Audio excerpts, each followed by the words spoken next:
Hey Charlie, me and melatonin are good friends. When I was but a wee lad, a wizard came to me and he said, "Take this melatonin, it will help you sleep." He was aware that I greatly struggled with falling asleep each night, taking up to 2 hours on average, staying asleep, and he said, "Take this melatonin.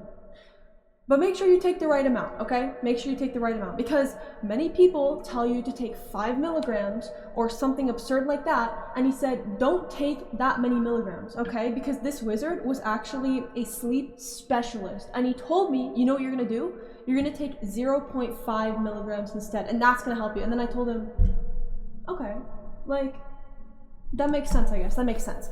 Like, it always makes sense. Less is more. You want to gauge your sensitivity to melatonin before going ham and taking 10 milligrams, you know? Like, I feel like, when is there ever a need to take 10 milligrams of melatonin, right? So I asked him that, and he said, I don't know. Maybe some people just have this drastic need for a circadian rhythm alteration. Maybe 10 milligrams is the only thing that will take their internal clock and yank it in the other direction.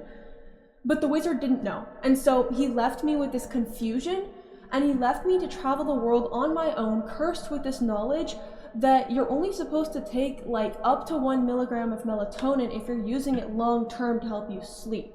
And not only that, but you're supposed to take it like very far before you go to sleep, not as you're going to sleep. Because the way that melatonin works, the wizard told me, is it alters your circadian rhythm. Again, melatonin is naturally occurring in the body.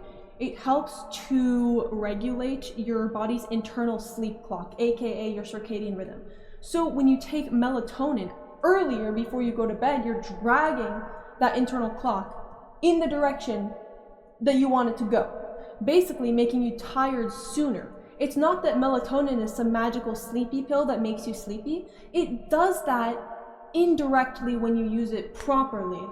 And this is all what the wizard told me. Now, can he be trusted? I don't know. However, after listening to his wisdom, I did begin to sleep a little bit better, so maybe he can be trusted. Or maybe he put a sleepiness spell on me, and maybe he's gonna come to my house in the middle of the night while I'm asleep and steal my belongings. So, who knows? Who knows? It really is a mystery. Anyway, take care of yourself, be kind to yourself, and also follow my Twitch, okay? Bye.